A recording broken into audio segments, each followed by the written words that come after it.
Queens of Queens Radio here. It's Queens of Real Talk, and the discussion today is smart, strong, and beautiful. Yes, we are Black women.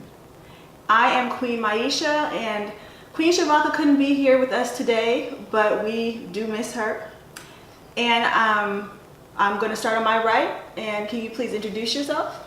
Yes, I am TK Daniels, and I am the CEO of TK's Creations, where I create natural, pure, corn-free body care products, and I'm also an author and a coach. Absolutely. Yeah, I actually use your product, and I love it. Thank you. I absolutely do. And to my left. I'm going to be using your product. Oh. got another customer. My name is Lani. I'm with Black Elephant Delivery. We specialize in alternative medicine for PTSD, cancer, multiple sclerosis, insomnia, etc. Yeah. Welcome. And hello, I am Kelly Sonnirea, and I am the owner of Kelly Corn, Caramel Corn Popcorn, and I specialize in gourmet popcorn that is very, very delicious. Absolutely. Oh my goodness. Yes, I bought a big bag before we started. Yes.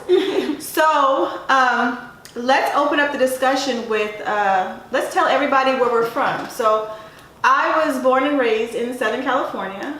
I lived there for the majority of my life. It's a lot different from Sacramento and the Bay Area and up north. But yeah, that's where I'm from. Where were you from, Kelly Corn? Actually, I'm a native from Sacramento, California. I've been here all my life. I won't say how long, then I'll be giving away how old I am. But I've been here a long time. But I was born and raised right here in Sacramento, California. Okay. Well, I was born in San Jose. I left when I was about 11, moved to St. Louis, and I was there for about 25 years, and then just came back in 08. So I've been here in Sac. It's different. Yes. It's much different than the Very Bay different. Area, I can say that. Yes. Yeah. The good barbecue in St. Louis, huh? Or is that just people just say that? No, they had some really good barbecue. They had a place that was called CK Barbecue, and that was the spot for everyone. I don't care where you lived in St. Louis, that was the spot. Ah, gotta check that out when I make my way down there. So where are you from? So I was born in Kankakee, Illinois, and a lot of people say, Kanka what? So Kankakee is about 60 miles outside of Chicago, really small town. I came to California when I was 10. We came out on the Amtrak, stepped off the train on my 10th birthday, and boy was I in for an awakening. It's so drastically different in a lot of ways. And some, there's some pluses, some deltas. I miss the home and the home feel, but I also don't miss the small town feel in some occasions. So Yeah. Well, Sacramento, to me, it's like a big small town. Mm-hmm. Like everybody knows each other. Yeah. So the reason why I put this panel together and chose this discussion is to kind of give our audience, and also just to kind of talk about how it is to be a Black woman in the United States. Mm-hmm. I think this is something that we might talk about amongst each other, mm-hmm. but other people really don't know, how it is.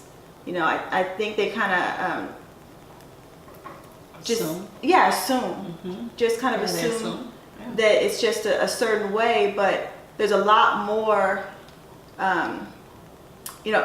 being a Black woman in the United States, it's a lot of stuff mm-hmm. that we just don't talk about, but it's just we're just familiar with it, so it seems like it's okay and it's normal type of stuff. So yeah, so we're gonna get into the meat and potatoes.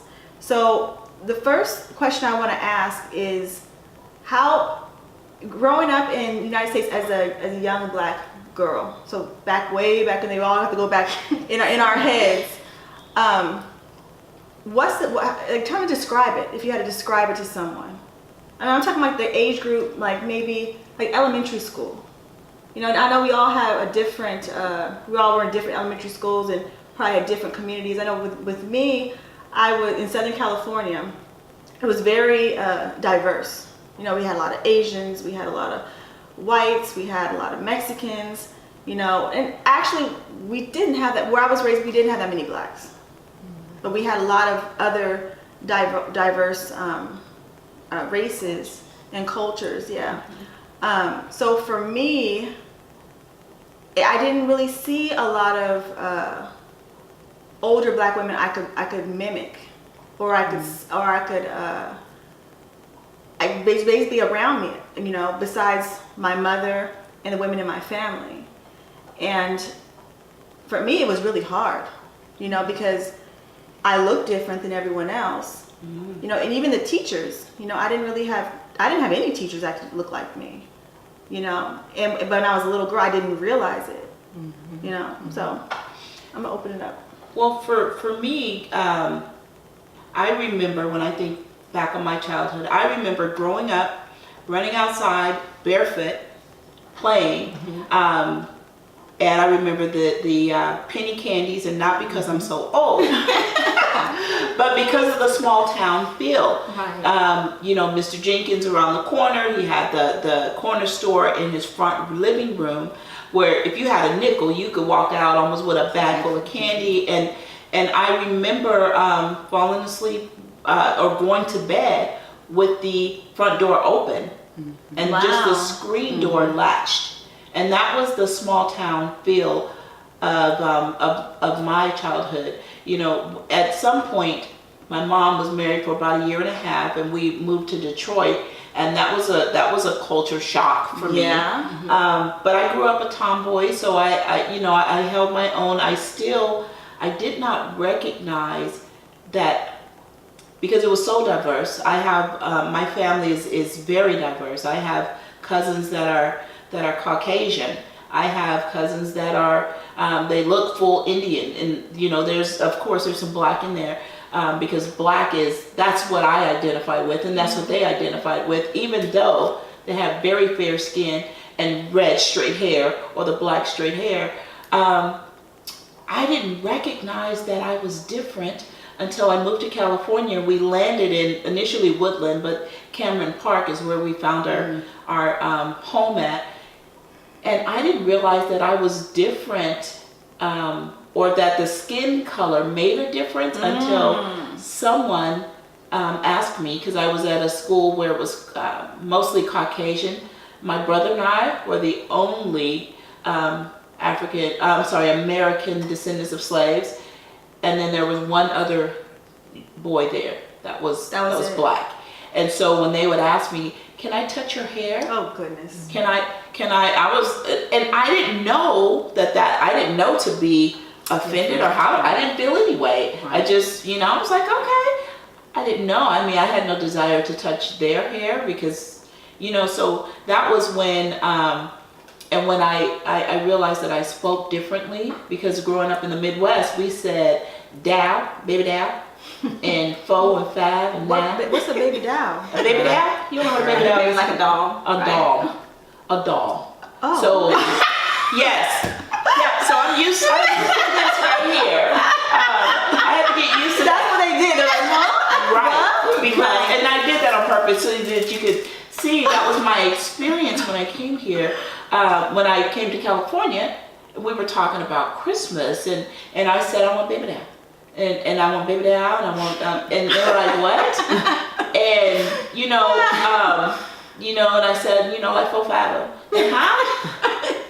I was like 4 or 5 of them, baby dolls. And they said, oh, you mean a doll? Like the wood? The Yeah. Doll? No, a doll. No. And then someone said, are you trying to say doll? Like, well, I guess so. You know? So I did, that was my introduction to, hey, you're different. You speak differently. And then I became very subconscious about the way I spoke. And so I made it, English became my best friend. And I would go home and I would try to take what I had learned at school and teach my mother. And so instead of saying char, Mom, that's not a char, that's a chair. And so, which was very insulting to my mom. And I see that now. Like, I've known you for 10 years and you've understood quite well but she said it in a different dialect. Yeah. You know what I'm talking about, girl. You get out of my face, right? And I was like, okay, Mom, what you're trying to say. No, what I'm trying to say is go in there and give me a belt. So that was my introduction to you're different. And it's comical because then afterward they figured out I was trying to say baby doll. Then they had a good laugh. And I didn't know to be offended. So I was like, oh, I just, I didn't know to be offended. Right. And because I chose not to be, so that was my introduction to Yeah, and the kind of, when you said you didn't realize that you were different, I was kind of the same way with me. I didn't realize I was different until people started, other kids started pointing it out, I just thought I was another kid playing with the other kids, but then they're like, oh no, your skin is different and your hair. Like I said, I turned into a petting zoo. I knew my hair was frizzy with the ponytails and their hair was straight. Wow. Well, being that I was born and raised in Sacramento, I don't think I really knew it was a difference. Pretty much in the neighborhood I grew up in, there was a lot of black kids at my school.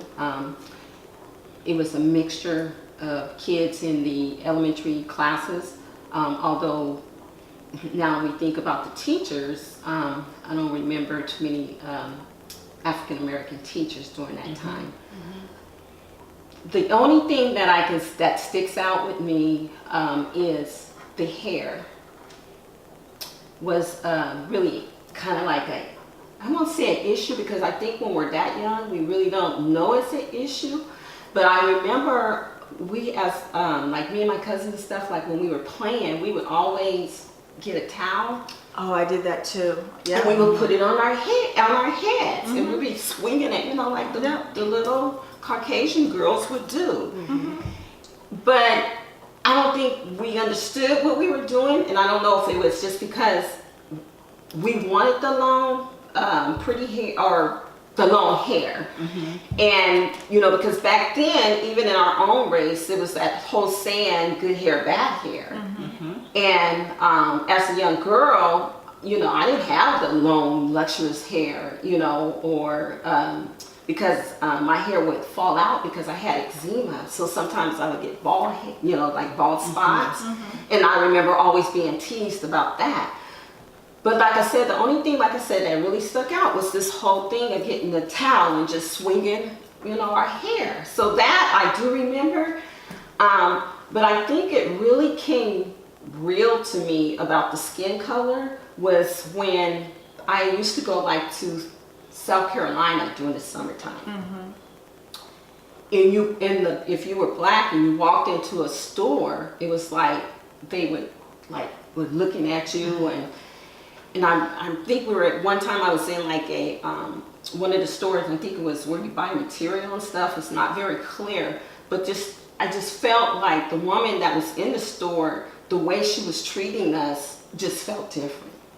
So I think that was probably my strongest experience as far as the race, color, and the different, between them and us was during that time when I went to South Carolina, because I feel like in the South, it's out there, but here in California, they've always said it's here, but they hide it so much more than they do in the other states.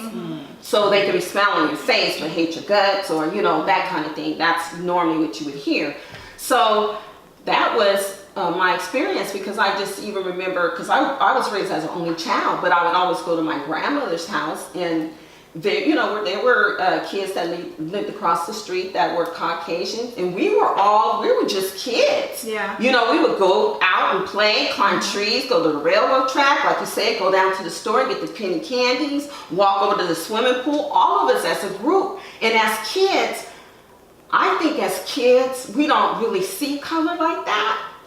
I think that is something as we get older, we develop. Or we're taught when we're younger. Or taught, exactly, when we're younger, that there is a difference between your skin and my skin. Yeah, they may see, okay, your skin is a little darker than mine's, but do they really care? Right now, my granddaughter, who's 6, she has a little girl across the street that's Caucasian that comes over and play with her all the time. They just play. But like I said, when we get older, then that's when all the issues come out. When your hair, your skin color, you're too dark, you're too light, all that. And the thing of it is, what to me was the sad part about that is our own, not just them, our own was making a difference about the skin, because you're darker or you're lighter or your hair is straight or all these differences within our own race. Now that part I couldn't understand. But as far as the other races, it was, to me, like I said, it never really stood out. Now this is not an elementary school. I have to I remember this was in junior high, where it was actually spoken out of a teacher's mouth. Okay, I'm old enough. I don't think you guys are. Maybe we are. When Roots first came out. Okay. Yeah. I was in. When Roots first came out, I was in junior high school, I think 7th grade.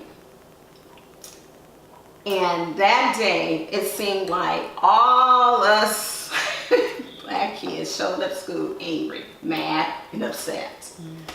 And I remember going into the classroom, and the teacher, we were all, because we were frazzled about this movie we just saw, because that was probably the first time you actually seen something like that aired on TV, where the families were up watching it and allowing the kids to watch it too. Yeah. So I don't know what was going on in that classroom that day, but what came out that teacher's mouth was like, that's why y'all were treated the way you were treated. Oh yeah. That's why, just look at you. That's what came out of her mouth that day. Well, that didn't go over well, because when she said it, that just made the class a little bit more even, going off the chain, to the point that one of the other students whooped her down. Woo! For making a statement like that. Yeah. Because that was just out of place, and it was totally wrong. So that, to me, is when I started seeing how they really saw a difference between us. That was reality. That was reality. When that took place, when that movie came out, that was reality. Then I can remember another experience in high school, Black History. The way they taught us Black History. Go to the class. Our teacher was the gym teacher. He was Caucasian. He would open up the door. He would let all us black students go into the classroom. He would lead the class. He wouldn't even teach it. When it was time for class to be over, he would show back up, and that was it. Pretty much you had black students sitting in the classroom pretty much doing nothing for that length of time. Well, we're in high school, so we didn't care. This is a free period, sure. We didn't care. But looking back on that, how wrong was that? Because now you're saying you don't even want to teach us. Maybe if it was because all my other classes wasn't like that, but this one particular class was like that, and that was that Black History class. That teacher pretty much, I'm not teaching that. He pretty much left that classroom for the hour or so we were supposed to be there, and when it was time for him to come back, he came back and let us out. And this is in Sac. This was in Sacramento. In California.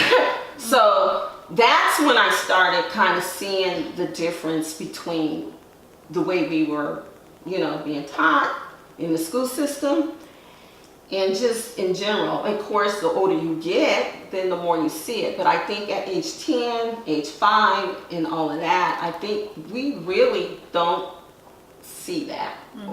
Or it's there, but we don't understand it. You know what I'm saying? Because all we want to do at that age is just play. Absolutely. And we don't care what color your skin is. We just want to play. Yeah. So how was your experience? Well, my experience was a little different. In San Jose, I don't remember ever really experiencing any racism until probably my early 20s was when I experienced it, and that was in St. Louis, which is still, they have this, in certain parts, they still have the Southern mentality when it comes to blacks. Like, there's a certain part called St. Charles where it used to be predominantly white, and so a lot of black families would move out there that had the nice paying jobs. You know, they wanted nice homes too, so they started moving out in that area. There's actually a video made of residents of St. Charles, and it was on Facebook too, of them flat out saying that they just didn't like the idea of blacks moving out there, that blacks just have basically lowered the, you know, the property, the value and everything, and I just thought it was ridiculous.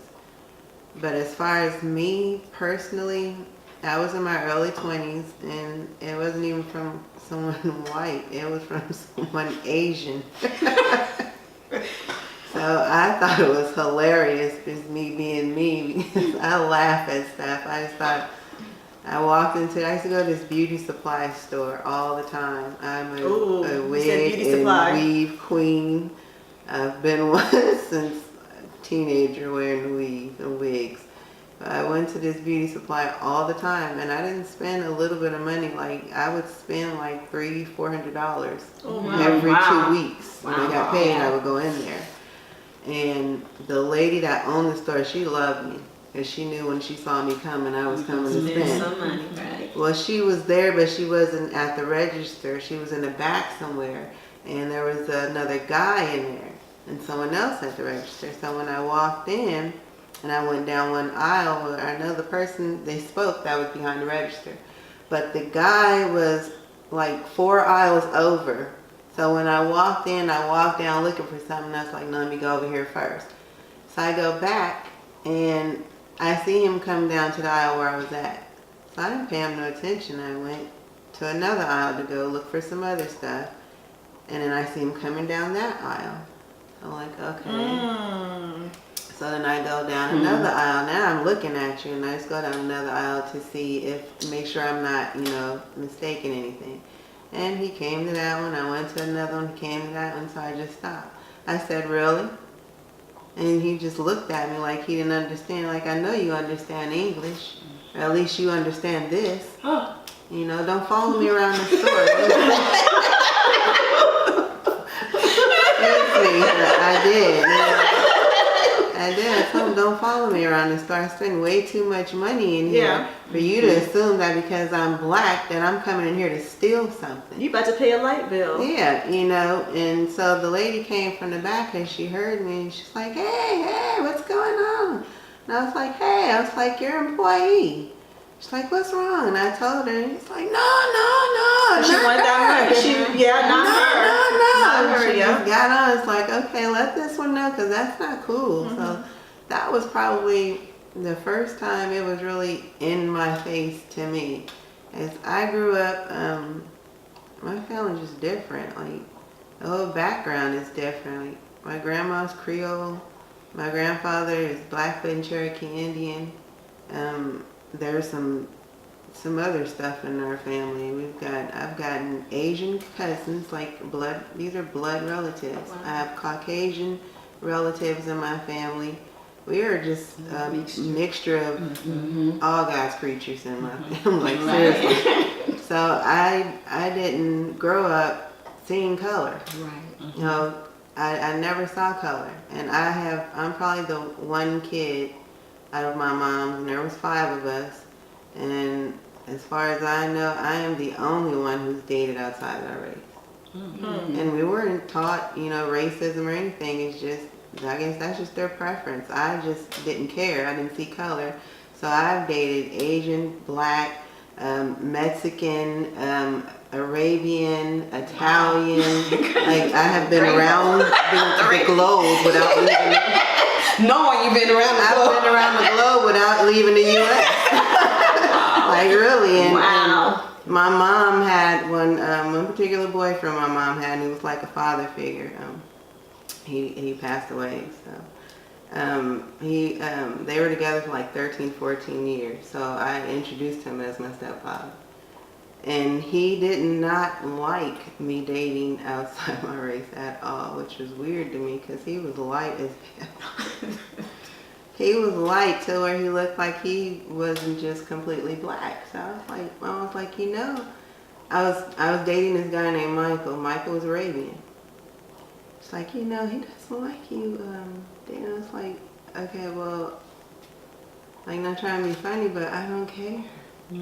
Like, well, my mom already knew. I'm that child. I saw one color, dead presidents. That was it. And Michael owned stores.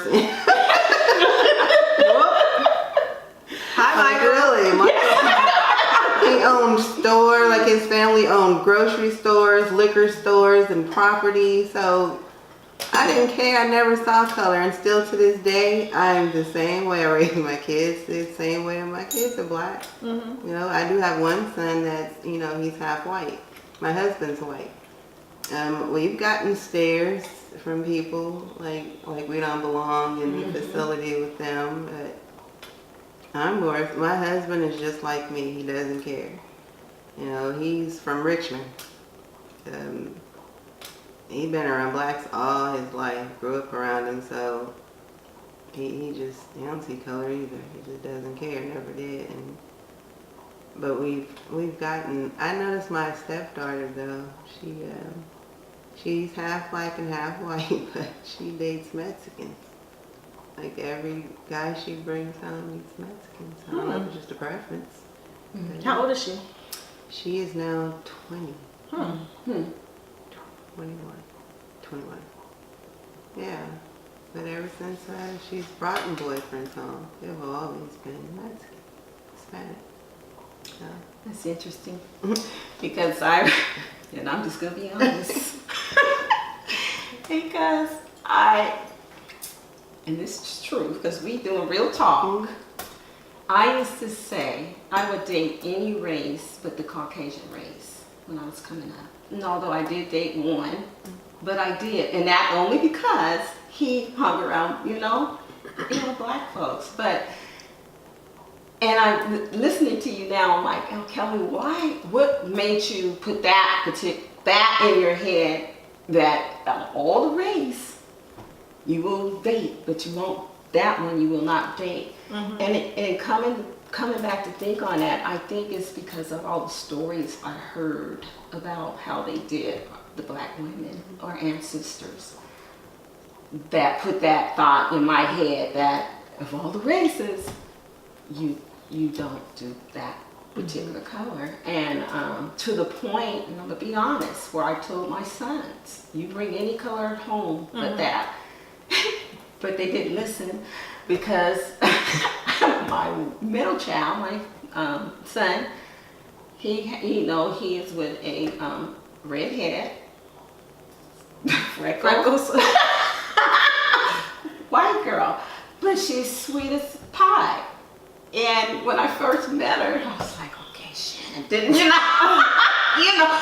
why? Didn't I tell you,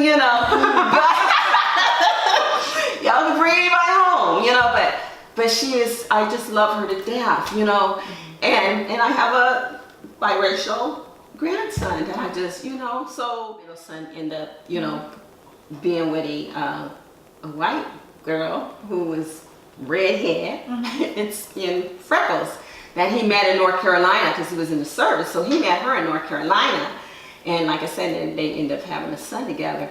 But just thinking back on that, when I met her, I was like, oh no, didn't I, pretty much like, didn't I tell you, of all colors, that's one you gonna do. But, and I express that, so it's not like if they see this video, it's not like they won't know that, I'm saying this, but after, meeting her and getting to know her, I end up loving her because she is a very sweet, person, and they're doing well together. But, because like I said, I just never understood why I felt the way I felt about that particular race as far as dating was concerned, like I said, and I can only think back. It could have extended from me seeing the Roots movie. Thinking about it at such a young age, maybe that's how because I believe everything is planted, and I call them seeds. And so I'm thinking maybe that's where that seed got planted, that, oh no, so it's like, no, maybe not, so, but in our, or that N word, you would hear come up, and all of that, and it's like, Yeah, go ahead. And I can relate to the feeling, this is not who you want to commingle with, because although I grew up in the Midwest and my family's very diverse, and I didn't know there was a real difference until I came out to California. My stepfather was Caucasian, and he was a mean individual. Now, I didn't know it at the time, but to me, he represented the white people outside of my family, because I didn't consider him family. He was very abusive. I moved from the Midwest, where I was the eldest grandchild living in the area, and so I got spoiled a lot by the grandparents. And I come out to California, and we're living with a Caucasian man who was very abusive and verbally, mentally, physically called us the N word. Oh wow. It was very, and so I went from this little girl or little person who did not see color to someone who I was prejudiced. For a long while, I was prejudiced, and I was prejudiced against white, mostly male. And I definitely did not want to date them, but it was because I was at home, I was being beat up by one. And I remember watching the Roots movie, but it was in a multicultural home where the stepfather was there, although he was acting much like a slave master. He would say stuff like, well, and we don't all act like that. That's just a movie. You understand? Like throughout the movie, we would hear that. And we were like, okay, yeah, you're right. But was he right? He wasn't. I mean, he was right, but the point he was trying to drive home is, I don't act like that. But you do, sir. I have the marks to prove it. And so I know when I changed and when I started disliking the Caucasian race, is because how I was being treated by what I considered their main leader, their representative, was in my home mistreating us. And when I got to high school, there was a young lady, Linda. I remember her. My mom's name is Linda, so I remember her name. She's Caucasian, very quiet, bookworm, glasses, and she had a big mole on her nose. And people would tease her and run by the hall. Now, I grew up in Berkeley, East Oakland, so I grew up in some bad neighborhoods. And then I went out here. I went to Nordy and then Grant, but in Sacramento, and so you had to hold your own at those schools. And people would run down the hallway, and she would had something in her hand. They just slap it out and keep running. And I saw humanity in her. I felt compassion for her, and she was white, and she had a cinnamon roll. And the school, like they would have the best cinnamon rolls. And she had one, and I was in line after her. She got hers, and she was walking away. She was just digging into it, and somebody ran by, slapped it out of her hand, and kept running. And before I stepped out of the line, I saw that person. I asked for another, I paid for another one, and I gave it to her. Wow. And she was picking it up, and I helped her pick it up, and she goes, "You don't have to do this," and she was crying. I said, "No, here, take it." And at the first contact, the initial contact, I gave her, a replacement cinnamon roll, but I didn't realize that was the start of my healing. Wow. That was the start of my healing, and I eventually started to stand up for her.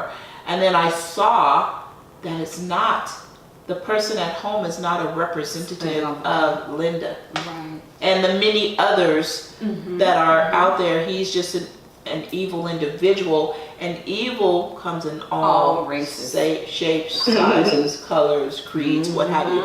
So that was my experience for about 4 or 5 years. 4 or 5 years, I didn't want anything. When I started dating, I really didn't. That wasn't my preference. That's not my preference. I have dated outside what's outside my race? I'm a mixture of everything. So, but, I don't know. I feel sort of hypocritical, but because my grandfather is Caucasian, so. But I have dated a mixed with Caucasian gentlemen before, but just once, and I know why I came back to the, So anyway, Everybody has their own personal experience and stories. yes. So you've dated outside of, guys other than black guys. Yes. Okay. I have also. Have you? Yes. Wait, so hold on. With you. Well, no, You didn't want your kids to, but you know did what? Oh, you said one. Okay, I've dated one. Okay. And that was only because when I was partying during that time. He woke up and they were engaged. No, he was always at the black clubs. So some of them you just like, then there's some, they just, But so I did date one, but and I have dated outside of my race. I mean, Spanish. I never did Asian or Indian, none of that. Well, American Indian, because my oldest son is half Indian and black and Puerto Rico and all that. So there's a mixture there. It's not that, but that particular race was hard for me to date. But that one time, because like I said, and I think it was because he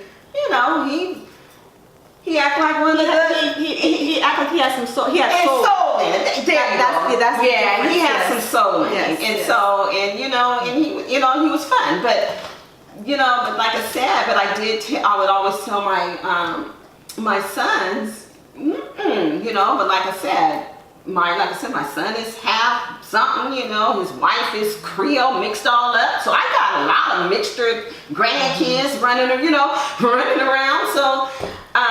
But it was just weird. But so when I saw the first real like I said, my middle child with the red hair and from North Carolina with the freckles and stuff, I'm like, okay, Shannon, what's up here? Cause Mama done, child.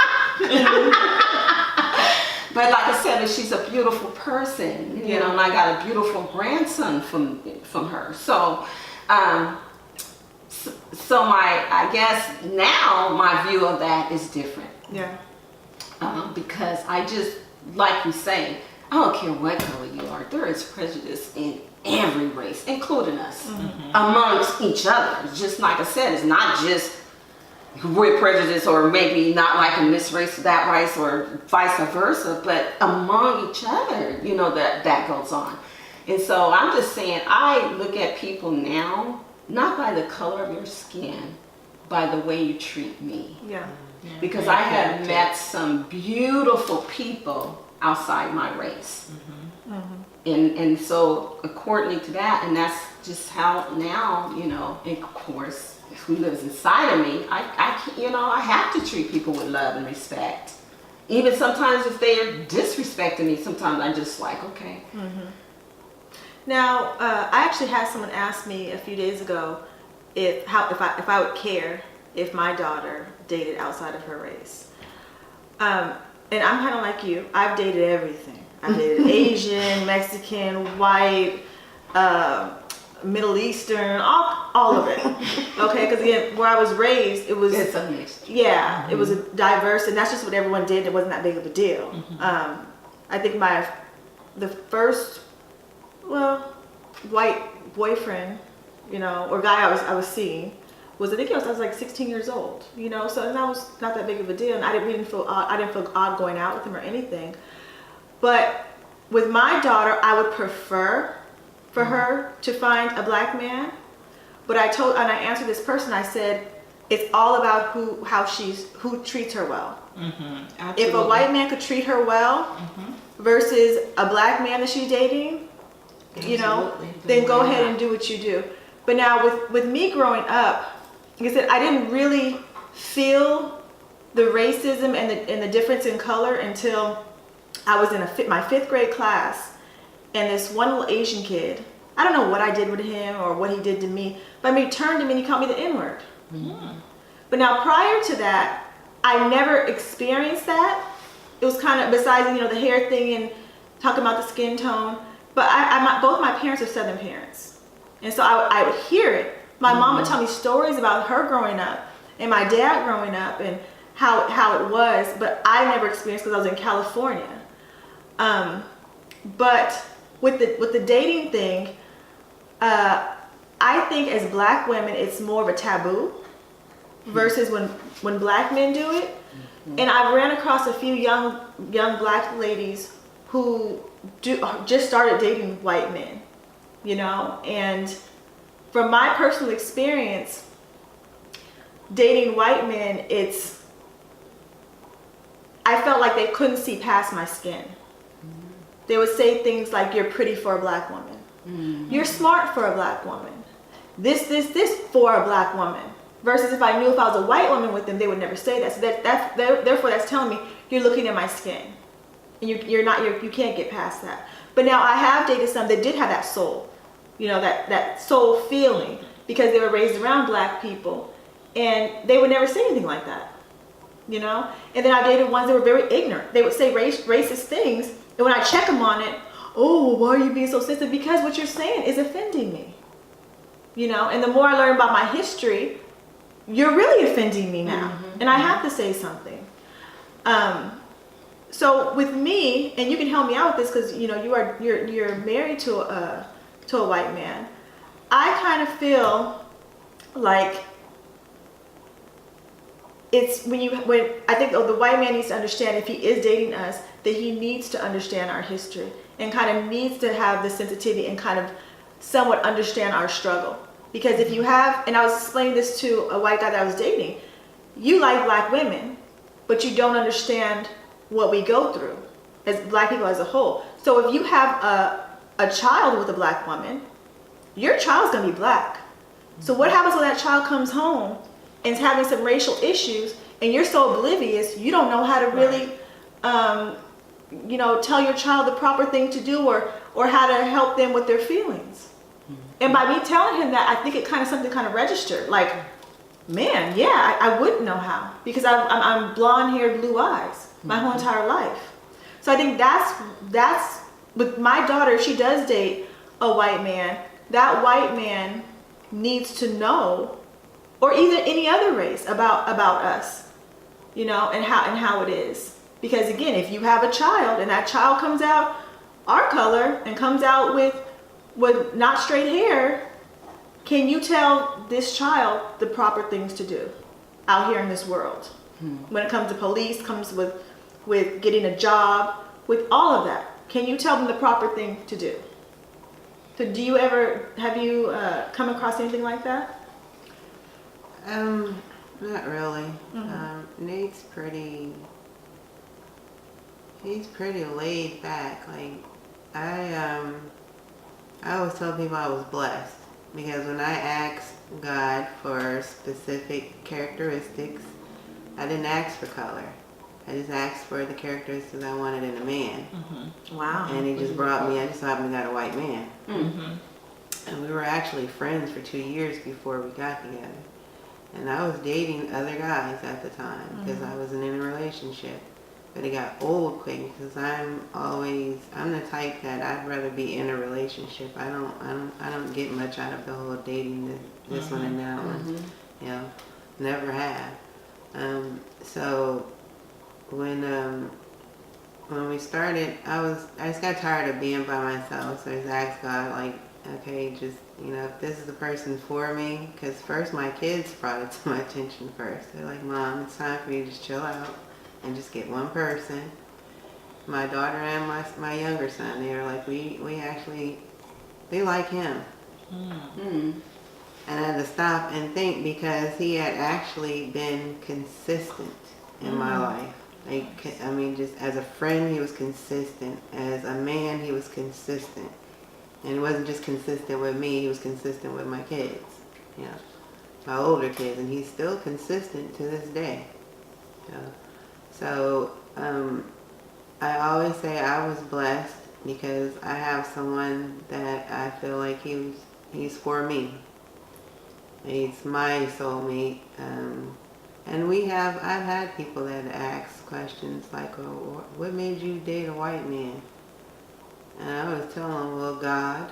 Okay. His heart.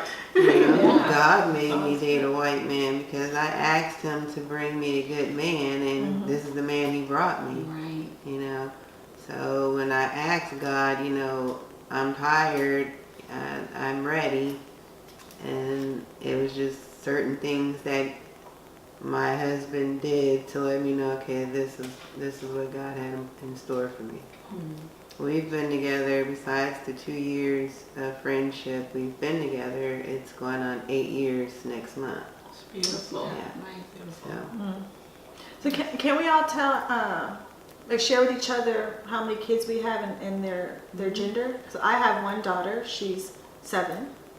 I have one daughter, and she'll be 19 in about a week. Oh. well, I have 3 older. My oldest son is 27. My daughter is 23. I have a 25-year-old son, and then my youngest, he's 10. Oh, wow. Okay. Well, I got all you guys beat. I have 3. I have my oldest son. He is 38. Oh. My middle son, I always get him mixed up. He's 33. 33. No, my daughter, she's 29. Oh, wow. Okay. So, excuse me. So growing up, did I'm gonna ask all of you, did you guys have people who trying to like buffer you for when you might come across racist things? No. Well, I grew up in a very religious home, Okay. in a religious environment, until when I was 10, when we moved out here, is with that stepfather who was Caucasian. And there was no buffering.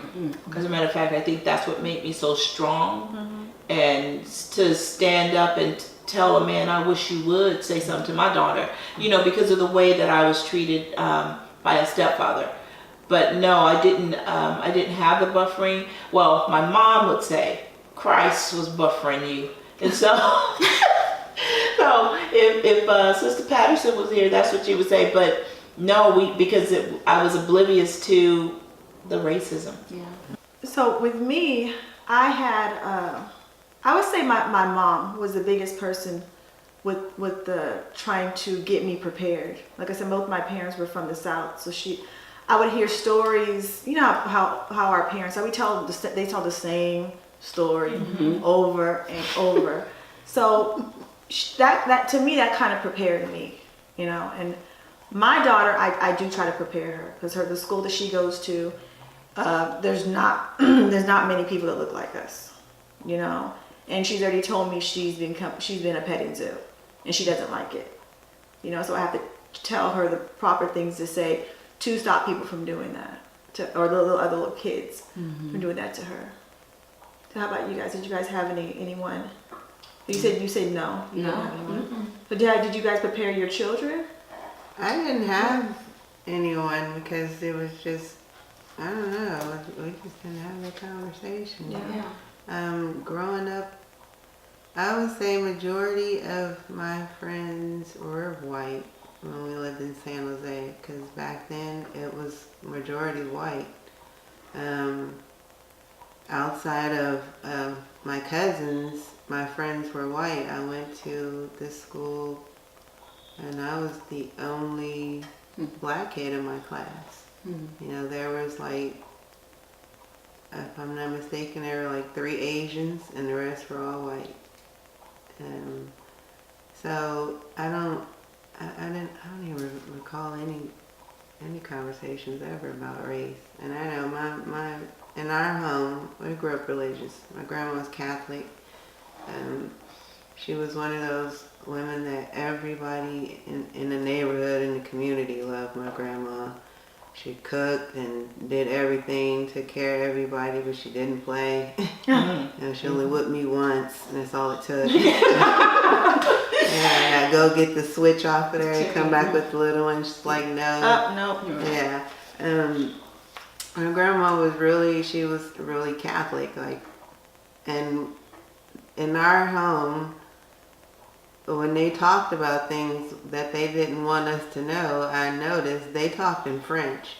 So, yeah, they spoke in French around there. Her and her sisters would always be speaking in French, and then I would get mad at my mom because I would ask my mom, like, Mom, what is Grandma saying? She's like, I don't know. And I was like, what? How is my grandma talking this language and my mom don't know this language? So my mom never learned French, so. But as far as our son goes, we haven't really had a conversation with him about racism because there's all kinds of kids at his schools, all his schools, and in our neighborhood. Like, I would always think that I didn't see many blacks, but then, like, where we live now, there's quite a few blacks in our neighborhood. They're just like us. They incognito. Yeah, you don't see them. Well, the whole neighborhood is incognito, but we haven't really had to have a conversation with my youngest son. I've never had to have a conversation with any of my kids other than you just teaching them how I am, and I don't see race. That's how I taught my kids. You know, they don't see race at all. Although nobody's brought home anyone outside the race yet, which is so. I don't know. Well, Kelly, do you feel like, because I think you shook your head too. You didn't talk to your children.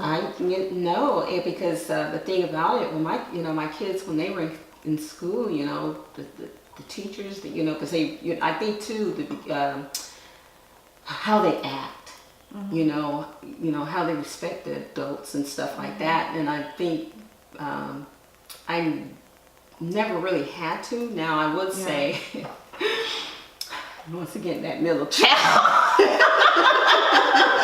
that always do the opposite, There was this one experience. We were living in an apartment, and there was a little Caucasian boy that decided to call my son an N-word. And why did he do that? Because he knocked that kid down and had his hand around his neck, choking him to death. And we literally had to get him off of him.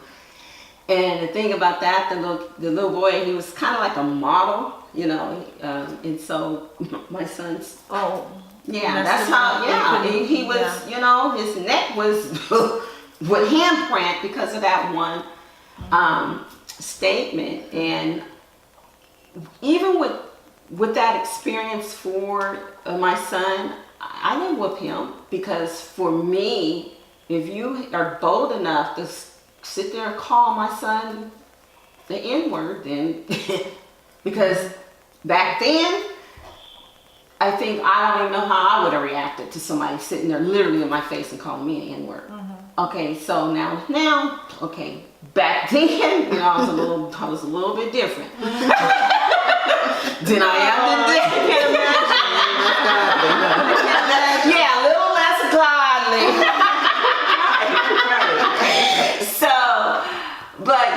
But that was when, he, like I said, he experienced that by somebody calling him that. But far as sitting down and have to, explain all that, no, because they weren't, for me to have sons, they weren't sons that were getting in trouble, you know what I'm saying, and all that kind of stuff. You know, the most, you know, like I said, the middle one, you know, he just was a talker. So he would always get in trouble about talking in class, but that was the extent of it. So, no. Not, and I think, not like I think we would have to do it today. And that's what you saying that's really, that just shows how where we're at right now. I feel kind of like my parents are in their 70s, you know, and again, both from the South. So they told me, you know, I didn't experience it, but they told me about it. And then I think there was a little gap where we really didn't feel all that. Feel like it was necessary, but now we're back to, now let's prep our children. But I think it's always been there. It has. And It has. it wasn't as, I think what brings it to the forefront is the social media, and you know, everyone has access to everyone at the flick of a button. Now, I have a daughter, and she, you know, she's my only child, so I've had to talk with her about, you know, she loves sweatshirts, she loves hoodies, she loves hats, and you know, she went through a stage where she would put on a hat, and you know, you pull the ponytail through the back, you know, and I said, but from the front, and then she would pull the hoodie up halfway, and it was cute. You know, you have the hoodie that's, you know, the whole look, it's a cute look. But when we go outside of this house, I need you to take that hoodie off. She didn't understand. I said, because someone will see that you're black and in a hoodie. And you have on, you know, and she grew up liking baggy clothes. Like, I mean, now she's back to now she's a young lady, so she's back to she wants to show her curves. But she grew up liking the baggy clothes. And I would tell her, from the back, you look like a little boy. And when she started driving, I had to have that conversation with her. If you get pulled over, and her dad is, well, he's retired now, but he retired as a captain from the highway patrol. So she grew up seeing that side of the law. So to her, policemen are friends. Policemen are all good. And I said, but they see you as a black person. You know, we talk about the Sandra Blands, and we talk about the, you know, the things that can go in a split second, can go awry. So I've had to I've talked to her. You keep your hands on the steering wheel. You don't do it, you know, you don't make any sharp movement. And her dad has talked to her too. Once she started driving, we both had that talk. Just because I would rather be have the prequel conversation as opposed to now the sequel when we're in court and we're you know, following due process because our daughter is either maimed or no longer with us. So I've had that conversation.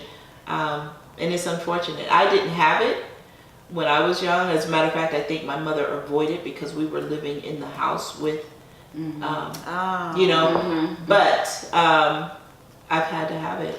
Yeah, I think again, what you said about social media and how now we have access to like Facebook and people can record things. I think that's where that little gap where we felt like we shouldn't talk to our children about possibly what can happen to them because of how they look. I think it's because we did not have that access because stuff was still happening. I mean, from the time that we were brought over here, you know, we're being hung, and we were still being hung. Even that little gap that we felt that the ocean was calm because we didn't have the social media watching it every day, we were still being hung. But it's just this area, like California, we don't see that, we don't hear that, and racism is still here. Versus the South, you might hear the story that so-and-so didn't make it home last night because he got caught walking down the street and the wrong people caught him. So I think it's very important to teach our children, and we always should have taught our children, you know. And I know it's a shame that kids can't just be kids, but we're living in an environment where, like you said, it's better to let them know versus time. yeah, and that possibly can save their life or make them safe or have them have different decisions. You know. I remember going into the movies, my daughter and I, and when she got out of the car and it was cold outside, she put on her hoodie. And I said, take that off. She goes, Mom, it's cold. So we're standing at the car. I said, take it off or we're getting in the car and we're going home. And it was something she wanted to see. By the time we got into the theater, because I made her take it off, I said, straighten up, look like a girl, put a smile on your face, or an attitude. Either way, that's a girl, you know. But don't, like, hold your head up. Don't walk with that hoodie because you're mad at me. Yeah. Let's live to talk about this another day. Wow. You don't know what's going on through those doors. We don't know what we're walking into. So look, I always tell her, look alive, get up, hold your head up, shoulders back, chest out, and walk with some pride, head on the swivel. We always have to be aware of our surroundings. But I'm not going to have you walking in there like a little boy because we don't know what's happening. I need to be able to look up if there's a scatter in the crowd and say, there's my daughter right there. The young lady, and not have you Blending in. Yeah. Yeah, because unfortunately in this particular subject, I think boys or young men catch it harder than young. They appear to be more of a threat. Yes. To other races. So that brings me into our next topic that I'm going to bring up regarding this. The stereotypes that they put on us as Black women. What stereotypes have you heard? Well, have I heard or have I lived? You have lived? I experienced? all of the above. And I'm going to take it from the aspect of corporate America. Okay, that's a good place to start. In corporate America, in leadership, I was the one that understood when an employee would say, "Do it again and get your throat slit." I knew, and this is amongst, like in the cafeteria, and they're all laughing. I look, and I'm not threatened by that because I see I grew up, my grandmother telling me I'm gonna knock your block off. Do it again, I'm gonna knock your block off. Or, you run out that door again, you're gonna be limping around here like Toby. Meaning they're gonna cut your foot off. So I knew that sayings like that, they held no merit. No real merit. Amongst friends, and these are right. But outside, someone else walking through the lunchroom and heard that, they go to HR and file a complaint that they're threatening with bodily harm with a weapon. I'm like, whoa, there was no weapon. What do you mean weapon? Who had a weapon? I was in there. No, somebody said they slit someone's throat. No, what was said was, and so, and the conversation how it elevates. Sometimes our voice will elevate when we are excited, not mad, excited or passionate. And being at a boardroom or a table staff meeting, and the passion is apparent when the tone gets elevated and higher, and then everyone of not our race, how they sit back and they're quiet. What's happening? Oh, they're What's mad happening? at each other. They're mad. Are they about to? Is she angry?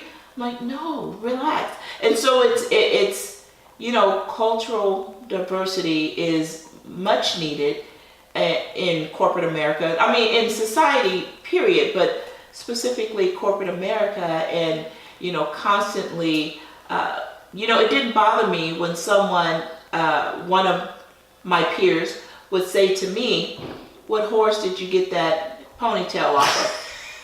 And it didn't bother me because I grew up with, I know that this hair grew out of my head, and I don't take offense. I don't care. But saying that, one of my peers heard another peer say it to me, and she's African American or Black, and she was offended because he's a white man, And she was offended and told him about himself. And he was like, I know that's her hair. She said, but what if it wasn't? You're missing the point. And so I see both sides and I'm like, hey, no, it's okay. You know, that's him trying to be cute, I guess. And you're standing up for, you know, our culture, you know, let's march on. But so I see both sides. And I see that it's, you know, there is a gap that needs to be constantly bridged. Constantly. Yep. It gets exhausting, but I understand.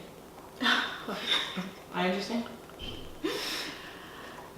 Yeah, I feel that the stereotype of us is that we're very short-tempered, you know? And like, for instance, in some of the work that I've done, I could say something or stand up for myself, and it's been looked at as I'm aggressive. But I know that if someone else said the same, another woman of another race said the same thing, she's just standing up for herself because someone done something wrong to her. You know, yeah, that's for me. That's what really has, especially, you know, in working, has really been a big impact on me. You know, because yeah. Yeah, just, you know. You know, the thought that comes to mind is there was a situation where there was a you know, we were all peers, all in leadership, sitting around the table. One of the peers, Caucasian lady, her voice was, you know, a bit higher. So when she was passionate about a subject, and it did, you can almost work right through it. You know, we were unbothered, unmoved, because her passion, the level did not transition much, and the speech, the rate of speech sped up a bit, but otherwise it was, you know, it reminded me, and I chuckled, and I said, no, I'm just laughing at the situation, but it was like a chihuahua that. No, and I'm not calling her the animal. I'm just saying the sound. Yeah. So compared to a Rottweiler. So when I say that this is not going to happen in my team versus, well, I don't think this is happening in my team. And Right. you like, oh, were you saying something? Did you? You know, and so I understand why it appears as aggression, because with that, with all of our history, and I feel our ancestors that are standing behind us and lifting us up, when we have something to speak, especially when we get passionate and we've earned our right to be there and to speak up and to speak loud about it, We take by that golly, opportunity. you're going to listen. And take that And opportunity, do yeah. not take me lightly. Because being, you know, having a work right through it, a dismissive attitude with the Chihuahua, who just wanted to get it out, versus the Rottweiler, who wanted to, no, I'm not here to, we don't waste our voice to get stuff out, because we have stuff to do. And I'm saying we, like I'm speaking for the whole culture, but Right. in my assessment, when we, by the time we're speaking out, we've thought about it 12,000 times. And now we need to speak and we need to be heard, and let's take this off the list now next. You know, and that was my assessment, and I understood, and just trying to bridge the gap for both, or for all the parties. Like, I understand all of the language. I understand why you feel threatened, but I also understand why why there's no need to feel threatened. Absolutely. Yeah, mine was mainly if I got a passion about something, it was like I had an attitude. Yeah. So I was always told, what's wrong? You know, you got an attitude, and it would be nothing of the sort. Or the other thing would be if I was too quiet, What's wrong? What's wrong? they would always assume that something was wrong. Nothing be wrong. Yeah. I You get that, know? yeah. I've got it too. So I definitely have experienced that in the corporate world. Or making you feel like you're not smart enough. Almost feeling like you have to work harder to get to the next level. I experienced all of that. I have experienced having my manager that was over me at a point where she wrote my review, and the stuff she put in my review was very like shocking. And she doesn't know I understand why it was done that way, because what happened, it was during a time we were going through some transitioning, and her boss was an African American woman. And she came into town, she was the director, she came into town and she did her review. And apparently she didn't get a good review. So what I took from that, after crying about it, because I couldn't understand what is up here, you know. But after crying the weekend about it, I'm like, and then actually even praying about it, you know, what was this all about? It came to me that she did that to you because that was her way of getting back to the African American woman that did that to her. Oh. And so that's what she did, you know, because almost like, how dare, you know, kind of like, how dare you? So guess what? I got somebody under me like you, same color as you, that I'm going to do this too. And how I found that. Yeah, and so then I got switched over to another manager who was a male African American man. And when I went in to do a review, you know, because like you said, once you get a bad review, it's almost like you got to work yourself back up. And you know, my review was excellent. And the thing about it, when he was talking to me, he straight out told me that what was done was totally wrong.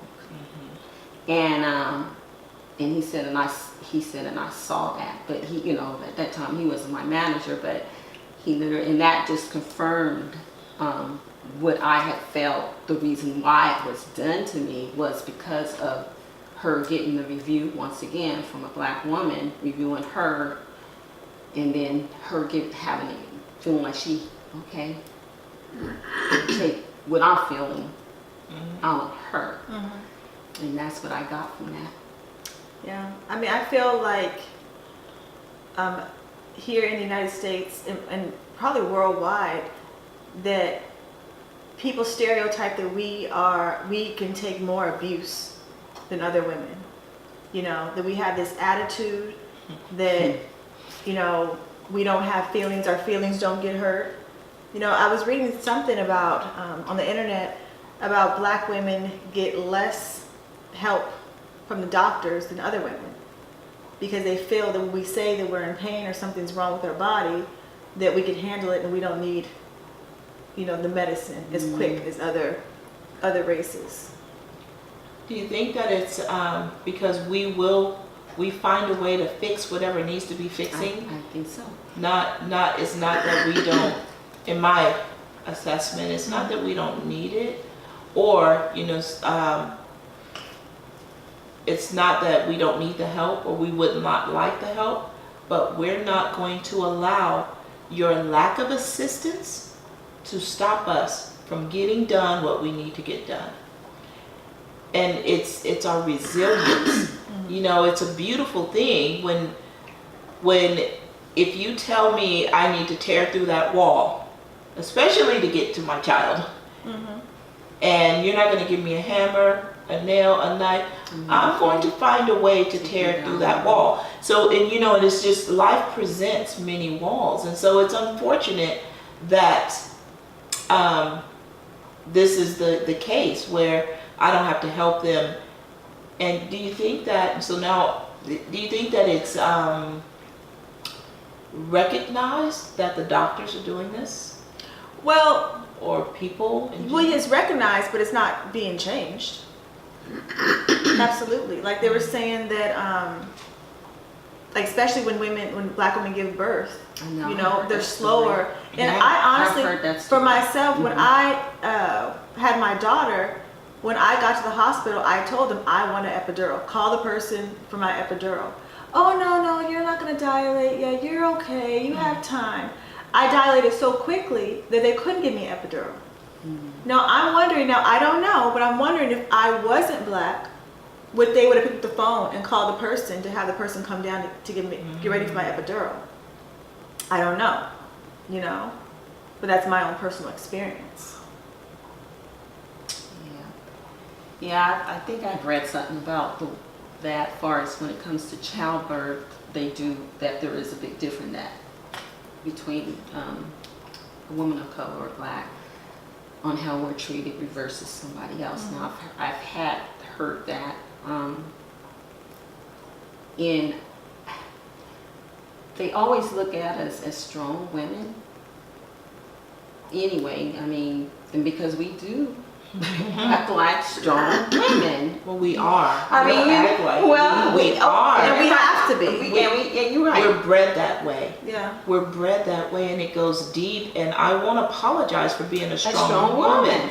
but I also don't want to have to struggle while you step over me to go and help Sarah have her seat when I'm stuck in the mud. Yes, I'm going to get out, but I would appreciate the help, the same help that you're allotting someone else. Absolutely. Yeah. And that's true, but I do also do know, even as us being strong black women, sometimes we do get weak. Sometimes we are tired Absolutely. of always having to be, strong. And sometimes we do want other people to see, you know what, I need, sister, somebody come help Right. pull me up. And I think that's where I think they ignore us in that area because if nobody come and rescue us, you're right. We're gonna buckle up and do what we have to do. Mm-hmm. But there's sometimes we do want the help. I don't care if it is from another race. I'm even talking about with one another. Absolutely. Look, sis, I'm over here. I don't care if I don't know you. I don't know you from Adam. I mean, I'm just meeting you today. But if you're telling me you need help as a sister to sister, I feel like, hey, I'm here. I'm gonna help you. So that kind of thing. Like I said, even with that, I think it's just not outside because I think sometimes I think we're getting better at this where I don't even know if I want to say if sometimes we want to see the next one struggle because that makes us look like we're Crabs in a barrel. exactly going up. And if I can keep this sister down, then it looks like I'm doing this, and but I do think it seems like now I feel like there is like this change that's coming about, but where it because other cultures always wonder why we don't come together as a race and help each other. That was gonna be my next topic about how do we treat each other, like a woman, black woman to black woman. How do we treat each other? And I feel that there is a little bit of unity, a little bit. And it's very, it's little, but I think it's coming around. Yeah, I think we're in an evolutionary period based on the racial tensions and the dismissive and the discounting of our race. Even this right here, it's a beautiful thing to come together with 3 other beautiful, intelligent black women, and we can have a conversation, and it's not watered down. We've talked about some serious subjects here, and we've all shared our own unique individual experiences, and it can be embraced and appreciated. This is beautiful, and this is, if this can be duplicated, and we're not the original, this has been based on the racial tensions, and I'm starting to notice more of this, and this is beautiful. Outside of this wall, outside of these walls or this studio, that we have come together in here, and this is the strength and the unity that's brewing is beautiful. And now if we just continue this, and I know that Queens of Queens, they're really good with pulling us all together, and I really appreciate this. But once we leave here, What do we do? what do we do with it? And I'm starting to, leaving corporate America has forced me to be in the real world and being at the African market and interacting with a beautiful, beautiful group of women and men Exactly. that address you, hello queen, Yes, exactly. how you doing, ma'am? And it's beautiful. it's beautiful, and just the whole so right here, how have we treated each other? Probably there's been opportunity for improvements. Definitely, not probably. Definitely there's an opportunity for improvement. And I can speak for myself. There's been times when I could have gotten up out of my bed and done something, but I'm very kind, and sometimes people take your kindness for weakness. And so I may not always run, but there's opportunity for improvement, and this is a great, great start. Yeah, I think the first step, is saying hi to each other. I mean, beyond the African market. I've been to the African market in Sacramento, and when you walk through the doors, you see unity. But outside of things like that, and outside of things like this, I've walked past so many. I live in Roseville, so there are not many of us. But even in Sac, I walk past another black person and I say hi, and I don't know if they're in shock because I said hi, but 50% of the time I don't get anything. Then the other 25% of the time, I have a half of a hi because they're like, hi, did you speak to me? Right. Then the other 25%, they actually say hi back. Right. We try to avoid eye contact with each other. Like, I'm looking at you because you're walking my way. You're the only person in this store that looks like me. I want to say hi, acknowledge you, but you won't even look me in my eyes. Right. And you hit that on the nose 100% because it's true. Even at work, you walking and you're looking dead at each other, and I may speak and you don't speak. Or Yeah. I notice another thing that we sometimes do, because we don't want to speak. What do? If you see another sister coming your way, you automatically put your head down. You look down to the ground until you pass. And I just never, I was like, what? Why do we do that to each other? You know what? I encourage you all, us, to continue to speak, to continue to smile. Absolutely. And when you do it for you. So when I see you and I speak, because I picked up the habit years ago, just speaking. And initially it was difficult because I felt foolish. I'm saying hi and you look at me and you don't, and you look away and you don't say anything. But in addition to saying hi, look for something to compliment them on. Look for something in common. That's it. That takes it to another level. And if I say, you have beautiful eyes, and you look at me and you go, I didn't tell you that. I had already made up in my mind that your eyes are beautiful, and I needed to share that because it makes me feel good. So had you said, who are you talking to? That would have been okay. Right. Because I can control one person sitting here, and that's me, and I can control how I feel about anything. That's one thing that we have control over, is our feelings. No one can make you feel anything. No one can make you feel anything.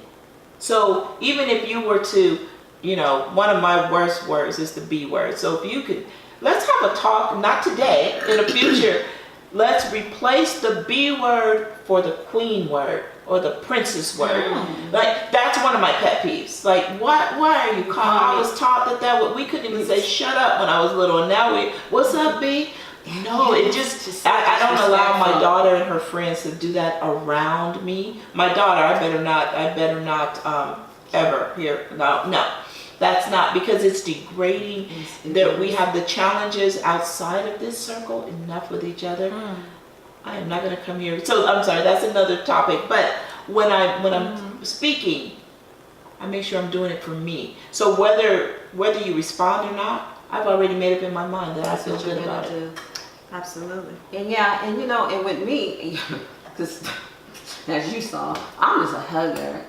You know, to me, I just like to embrace women. I mean, to let them know, you know what? Hey, we may got some of the same struggles, Mm-hmm. and it's okay. Right. You know, if I see you coming, your head is up. What's wrong? You all right? You know, that kind of thing. And it's not just with one race. I do that with Yes, multiple absolutely. women. Yeah. If I see you and I like your hair, your shoes, whatever you're wearing, like you said, and if you're beautiful, I would tell you, you know what, you look beautiful today. Mm-hmm. You know, and that usually kind of like breaks the ice on people. But once again, like you said, but that whole thing when you're passing and you speak, and then they don't speak back. And I've gotten to the point now, I kind of just chuckle. Like, oh, that's funny. You know, like, and I just keep walking. But I also see it a whole lot, too, in the Caucasian race, where you're looking dead out them, and then as soon as you get close to them, they just head down. And I chuckle. I had a manager who now is retired, and a lot of people didn't really care for her. They always say when she came on our shift, she wouldn't speak and blah, blah, blah. But if she went to another shift, she was, you know, all hello and all this. And I'm just now, you know, starting this job, and they're saying all this. So I made it a habit to every time I saw her. Hello, how are you? You know, until it got to a point where every time she saw automatically me, did it. yeah, she would speak back. But everybody else was like, you know, here she come, you know, Yes. that kind of thing. And I'm like, okay. And I'm like, oh, hi, you know, how you doing, you know. And it broke that ice. And I think sometimes that's what it is. I think it's just an icebreaker. And then other times people either they don't want to be bothered, you know. Or it probably feels weird to them. Oh, feels weird, or Or they could be preoccupied. Like, how many things are we even sitting here and we're tuned into the conversation, but we're thinking about dinner tomorrow, the children at home, what am I doing when I get home? You know, gas on the way home. It's just, there's a lot of things that's going on in our mind at all times. So that's why I decide before I even speak that this is what I want to do. And if you speak or not, I chalk it up to, oh, she probably didn't hear me, or they're preoccupied, because I choose to see the positive. So That's true, but I think that if we started acknowledging each other more, even if our minds are occupied, it would be automatic that when I see you and you see me and I see Absolutely. you, you see me, and we're out in the street, it's an automatic, let me pause my brain for a second and say hi to you. And now we keep it moving. absolutely. You know? So we're gonna have to wrap this up. Yeah. This is Thank you great. guys so Great much for conversation. coming. So I love ending in a solution. You know, I do. Acknowledging each other when we see each other. Absolutely. If you see someone else who needs be uplifted, yeah, say something. I mean, that little thing right there, I think will change a lot. And I think so too. You know? if we just get in the habit of just doing that, Absolutely. you know, Absolutely. that, you know, it's okay. Because like I said, I'm a hugger.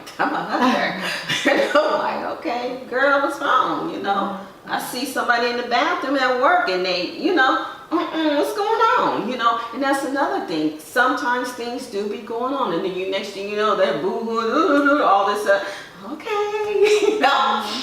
But sometimes they just need to get whatever, Right. like you said, that's going on in the inside that sometimes we don't know that's going on. Yeah.